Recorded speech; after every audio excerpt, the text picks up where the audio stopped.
Apa itu sa'i, bagaimana syarat sahnya, serta tantangan apa saja pada saat melakukan sa'i.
Assalamualaikum warahmatullahi wabarakatuh.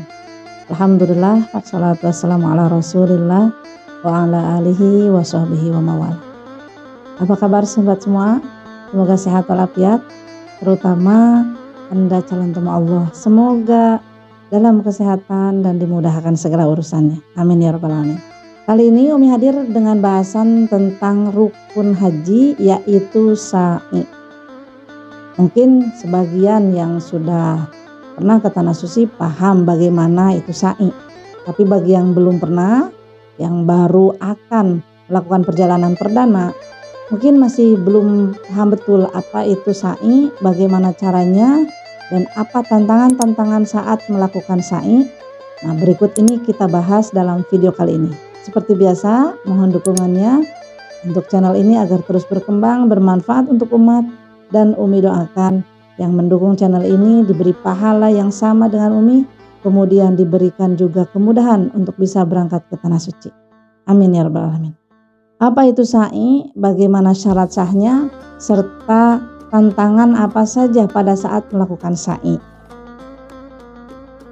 Yang pertama, teman-teman harus pahami, sa'i adalah berjalan sebanyak 7 kali perjalanan antara Bukit Sofa dan Marwah. Jadi dimulai dari Bukit Sofa ke Bukit Marwah, kemudian kembali lagi ke Sofa, kembali ke Marwah, ke Sofa, ke Marwah, ke Sofa, ke Marwah, sampai di titik terakhir adalah Marwah. Jumlahnya 7 perjalanan. Jadi bukan 7 PP ya, tapi 7 jalan. Tidak seperti tawaf. Tawaf itu hitungannya 1 lingkaran. Kalau sa'i itu 1 titik dihitung 1 kali. Nah, lalu apakah syarat sahnya sa'i ini? Pertama, harus teman-teman ketahui bahwa syarat sahnya sa'i adalah didahului dengan tawaf. Jadi tidak ada sa'i jika tidak didahului dengan tawaf. Jadi nggak bisa teman-teman dari hotel ujug-ujug datang untuk sa'i. Tidak bisa. Harus tawaf terlebih dahulu. Tawaf apa? Yaitu tawaf yang merupakan rukun umroh dan haji. Baru itu bisa dilakukan sa'i. Nggak bisa dibalik, sa'i dulu lah mumpung kosong, nggak bisa. Jadi harus tawaf terlebih dahulu. Kedua, tertib, yaitu tadi berurutan ya. Berurutan, tidak boleh didahulukan apa-apa yang memang harusnya tidak didahulukan. Yang ketiga adalah menyempurnakan 7 kali perjalanan di antara Bukit Sofa dan Marwah. Jadi ini harus 7 kali ya. Dimulainya harus selalu dari Sofa, tidak boleh dimulai dari Marwah.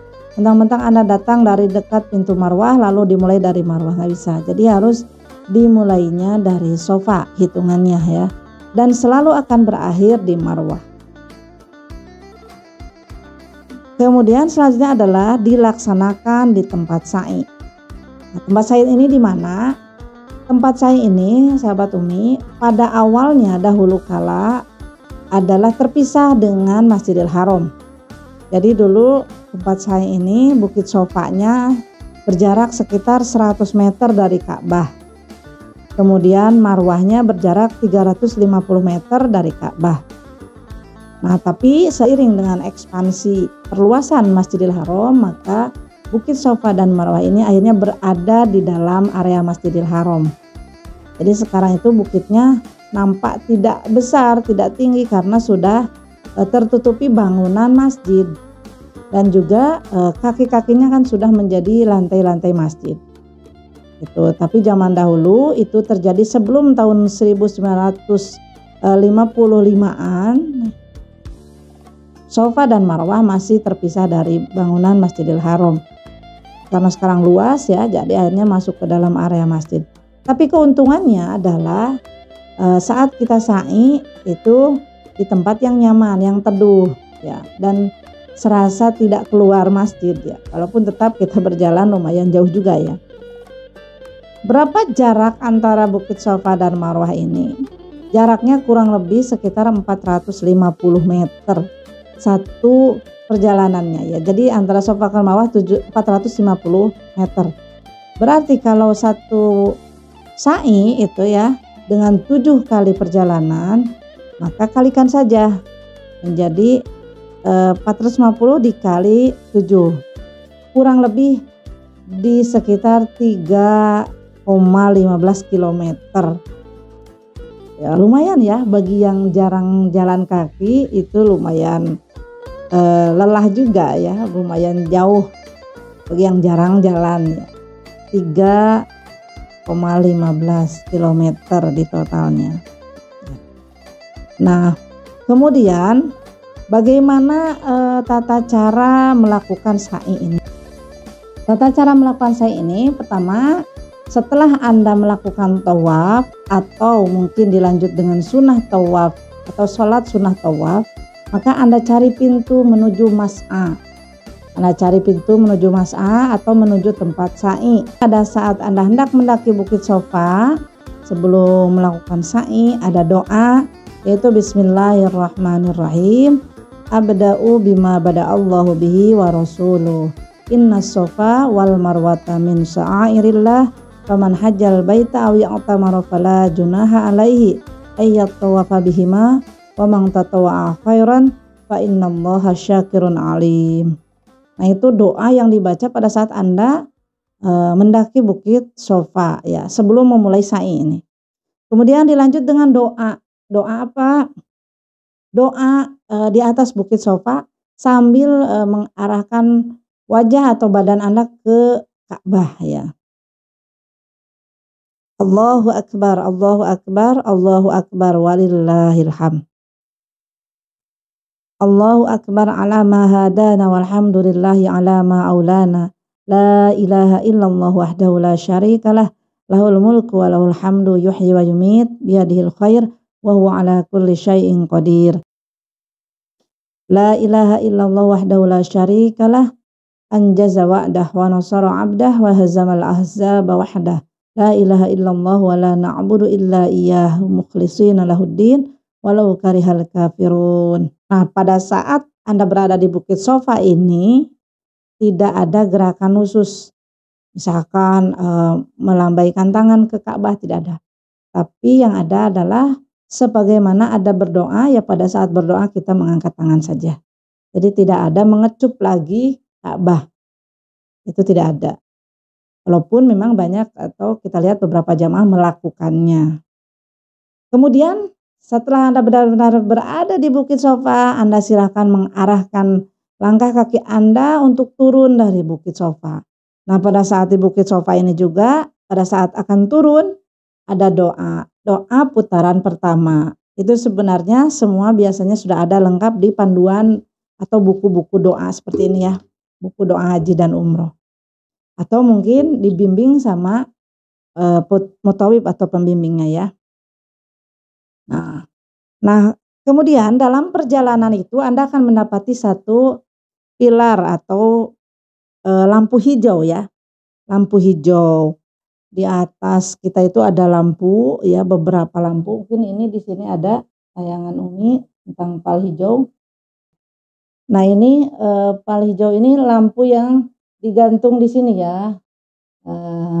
Ini sebagai ciri bahwa di sini ada kespesialan, yaitu bagi laki-laki disunahkan untuk berlari-lari kecil, jadi mempercepat langkahnya. Tapi untuk perempuan tidak disunahkan.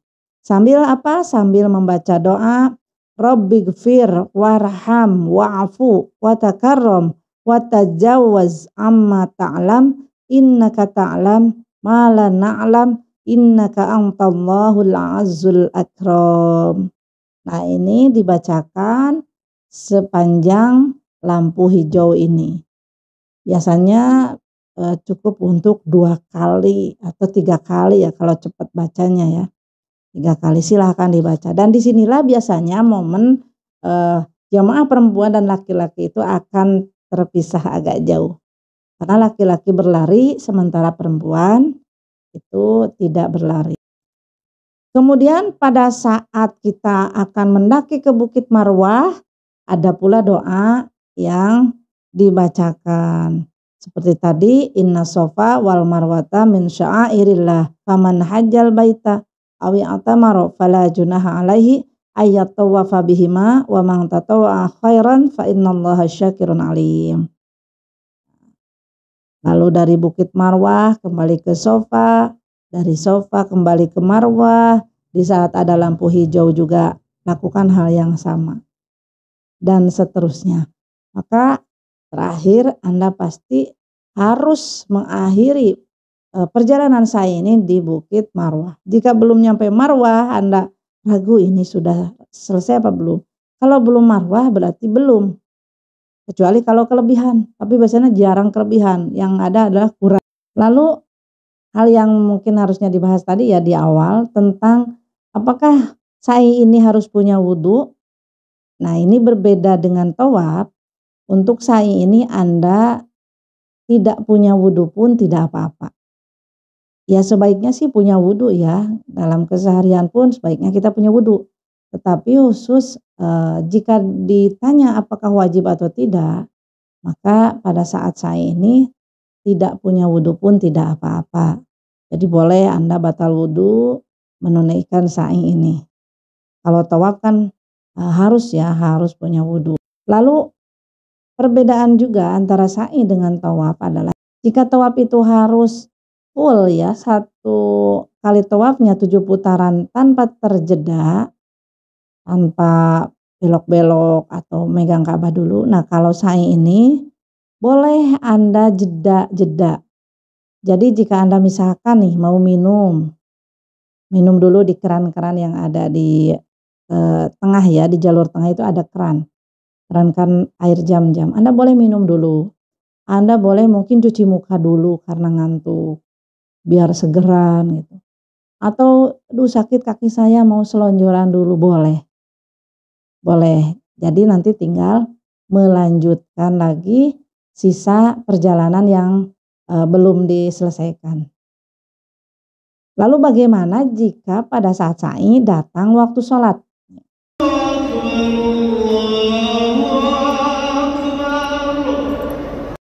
Nah ini jika datang waktu sholat, maka Anda menghentikan saja sa'inya.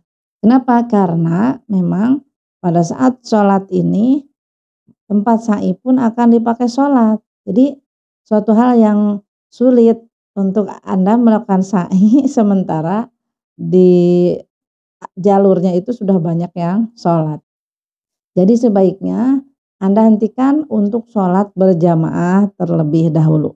Setelah selesai sholat berjamaah nanti dilanjutkan sisa perjalanannya atau sisa putarannya. Kemudian apakah ada sa'i sunnah? Tidak ada teman-teman. Jawabannya langsung aja ya, tidak ada. Karena sa'i ini adalah rangkaian dari rukun umroh ataupun haji. Jadi tidak ada sa'i di luar untuk umroh dan haji.